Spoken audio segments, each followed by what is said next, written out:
Welcome into this segment of Behind the Pen presented by mostvaluablepodcast.com. If you want to listen to the full podcast, go to blogtalkradio.com/mostvaluablepodcast. Also, we're on iTunes, so check us out there as well. Thank you all for listening as always, and enjoy the show. Let's transition now into the Major League Baseball segment of the show. Thank you so much for continuing to listen. If you're on blogtalkradio.com/behind the pen. If you're on YouTube, what's up, guys? Drop a like, comment down below. Let me know what you think about this Major League Baseball conversation, because really it's not going to be about one specific team, but maybe baseball as a whole. And I want to focus on Rob Manfred and some of the things that he implemented as of late. Like, his new rules are kind of changing the game, but not really, but enough for us to talk about it, as well as to anger a lot of traditionalists in the game, because that's what baseball is. It's tradition, right? And, when things change in tradition, people get really scared. They're like, no, you're taking away what we're used to, what we've grown up on, what the game is. You're going to ruin the game.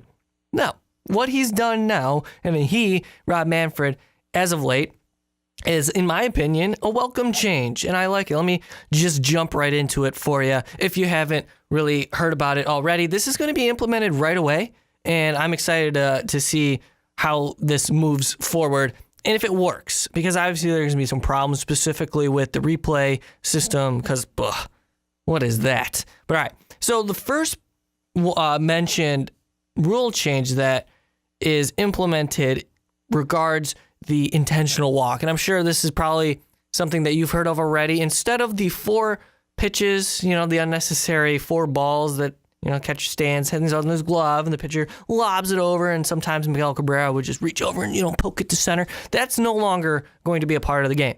It's just a managerial signal, tells the umpire he wants to go to first base, that he wants to put that runner on. The umpire will say, okay, take your base, and that's it. No pitches thrown. It's just a quick process. That'll save about 45 to a minute, right? 60 seconds.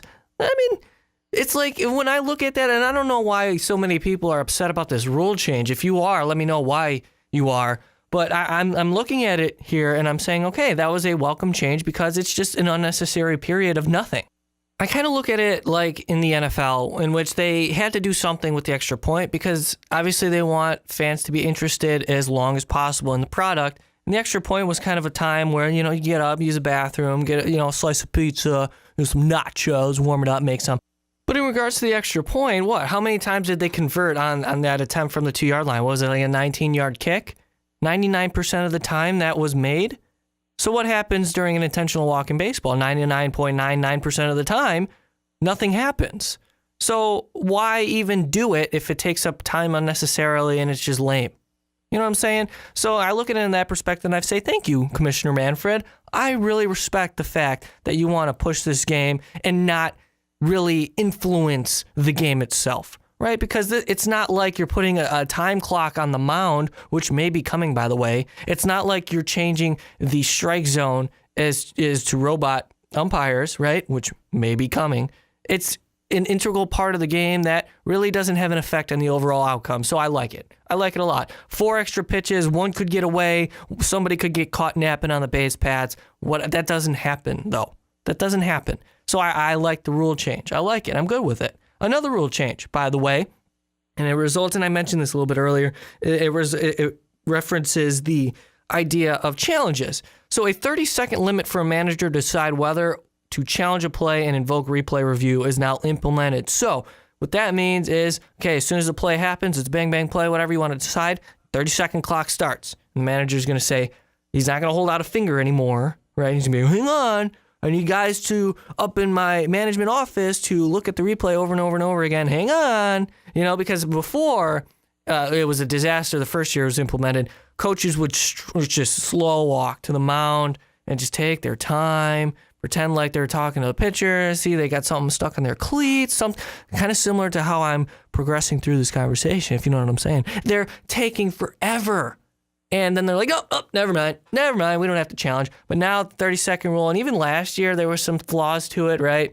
I mean, you take forever to decide whether or not you want to challenge. So this isn't a welcome rule. And now they talk about exceptions, right?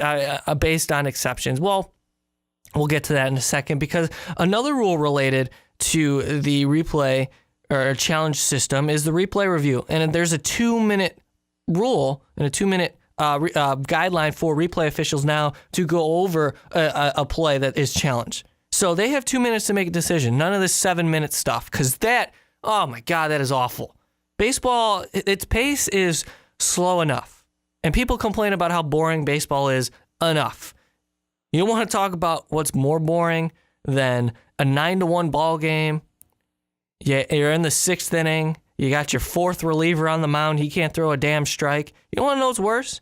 Watching umpires with headsets on and then an audio guy holding a console, and they're just standing there with their hands on the hips in a 9-1 ball game trying to make a decision, and it takes them 7 minutes.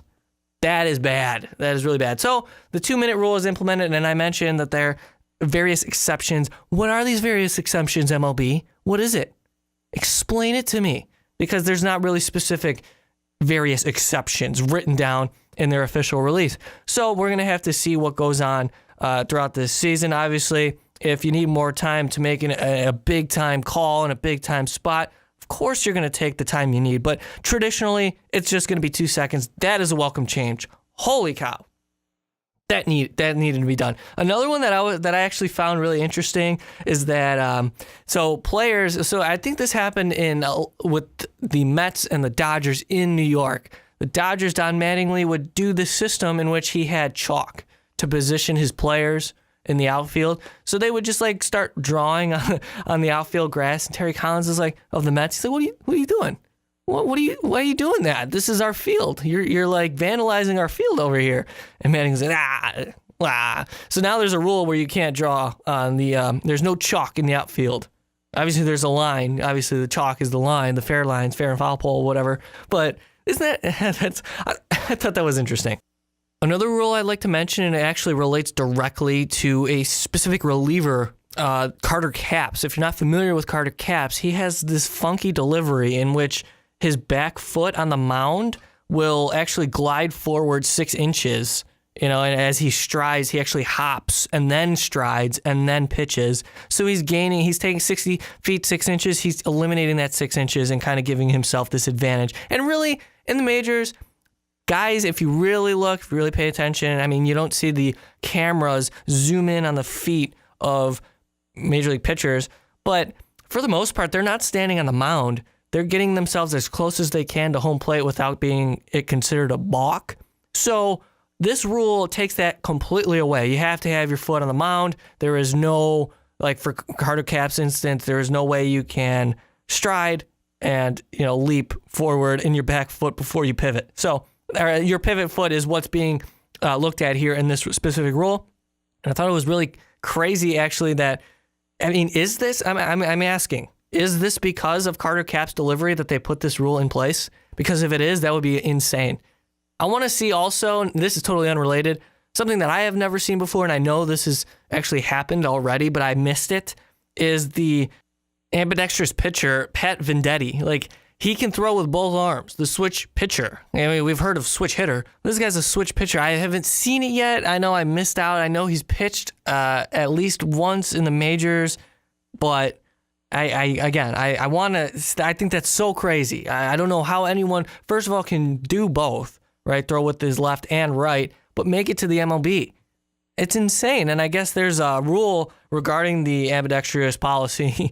I can't even believe it's saying that, but I guess the pitcher has to declare what side he is throwing from before the batter takes his at-bat. So, I mean, I guess that's fair, right? Because you're not just going to switch in the middle, like, okay, so he's going to step in the left-handed batter's box. I'm going to go to my left. And then he's going to switch. If he's a switch hitter going to the right batter's box, he's going to go back to his right. And it's just a never-ending cycle. So Major League Baseball put a stop to that. But that's just something that came to mind. I don't know if it has, again, nothing to do with anything. But that's something interesting to me. Also, it's something to do with the base coaches. They have to stay in their lane, so to speak. I mean, doesn't really affect anything else. But that's the major changes Rob Manfred has in place for this season. Obviously, I talked about the collective bargaining agreement that was put in place earlier this year. I was actually on with Sean Anderson. I believe I was. And was I? Might have been. I might have been by myself. I forget. But I did talk about the collective bargaining agreement. One of the main issues there is that draft pick compensation. That was huge. And plus international stock. So also Louis Robert, by the way. Keep an eye on Luis Robert. A lot of teams are interested. Cuban prospect, 19 years old outfielder. We'll see. And it's, I don't know. So that's something that Major League Baseball, in my opinion, is doing well with, is the progression of the sport. And we always talk about this. How are they going to accommodate to the younger generations, right? Because let's be honest with you, it's a generational sport. And when you have football, fast-paced hockey, I don't know how many people are interested in hockey, but it's really fast. Basketball that never stops, and plus basketball, it is just such an easy game to play. You just need a ball and a circular rim. It could be anything. It could be a basket, like a peach basket. You know what I'm saying? Historians out there. It could be that. And you can play the game. All you need is to be outside or even inside, anywhere. It's just so simple. And that's maybe one of the reasons why people are so attracted to it, is because they can play whenever they want. It's a great form of workout. Baseball, obviously, you need all this equipment. Hockey's expensive. Football, you're going to die probably at 40, with brain trauma. So that's something to keep in mind. But baseball is it hasn't really lost its tradition or really its touch. I guess just the newer generations are just not interested in watching up the pace of this ball game. But baseball will never die, ladies and gentlemen. It is America's pastime for a reason. There's so much to go about Major League Baseball as to why it is America's pastime. Do I have to go into it? Because, I mean, if you're willing to listen to me ramble about it, I could. What's better in the middle of summer, going to a ball game with a hot dog, a beer, a soda in your hand, watching baseball? It's one of those things where you can sit in a crowd and just watch the game, or you can have a conversation with your neighbor. You can talk and create a group. Don't even get me started with season tickets. You start a family of season ticket holders around your section. It's one of the best feelings ever. I know people can relate to that. But what I'm saying in this point particularly is you can sit back and enjoy the atmosphere. You can enjoy the ball game without really missing much, even when you're talking in between pitches to the guy next to you, to the lady next to you. You can relax and watch a game instead of having to keep your eyes glued on the action, right? Hockey's back and forth. Football, I hate going to football games. I hate it. I mean, unless you're, in a college setting where you're close up, and I mean, that's cool, but I'm not going to a Bears game. I probably never will, unless I get free tickets since at the 50-yard line. You know what I'm saying? It's like, I would rather have the greatest seat in the entire building on my couch, in my living room on my 70-inch plasma. Is it called flat screen? Whatever. And watch that with all the camera angles, the high def, the slow motion, all of that. I can see everything. Why would I go to a game? Basketball, so quickly. Oh, basketball is a great environment. I'm not going to argue that. Absolutely not. But in terms of trying to pay attention to the game, it's something where you have to be invested and you have to really, really focus, or else you're going to miss a lot of the action.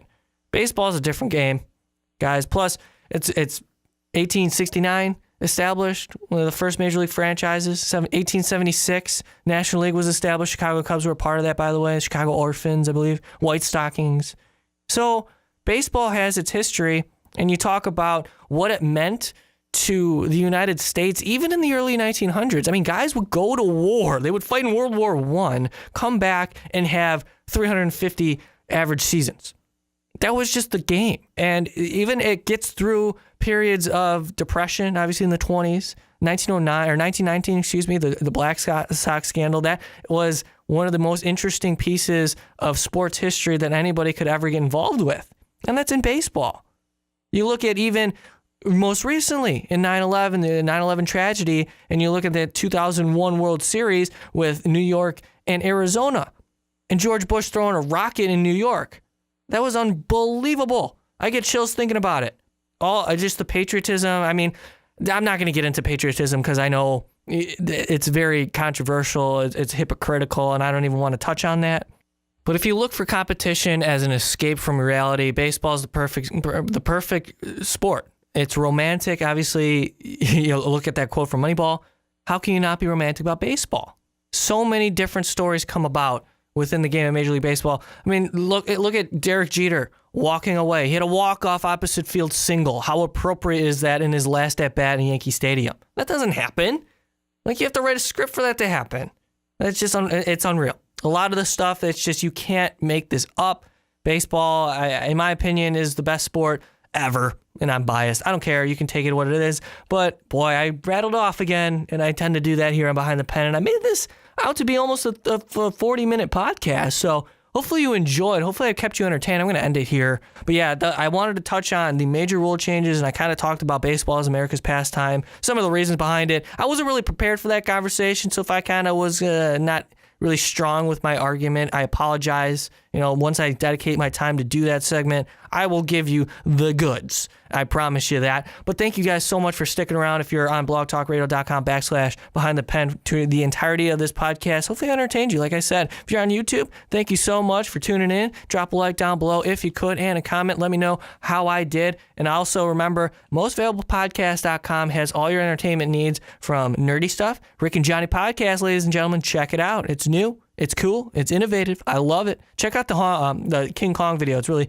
creative in my opinion. I loved it. Also, you have football, basketball, college sports of any kind right here. All of it for you on mostavailablepodcast.com. Thank you guys so much for tuning in. It's been a year of Behind the Pen, and I made it. You guys haven't wrote me off as an idiot yet. Well, some of you have, but I'm still here. Thank you so much for everything that you've been able to do for me, commenting, sharing. Like I said, you guys are the best, and I can't wait to continue to talk about sports with you. It's just a privilege of mine, and thank you guys. I cannot say that enough, but one final time, I will say thank you for tuning into this episode of Behind the Pen. As always, we will see you all next time.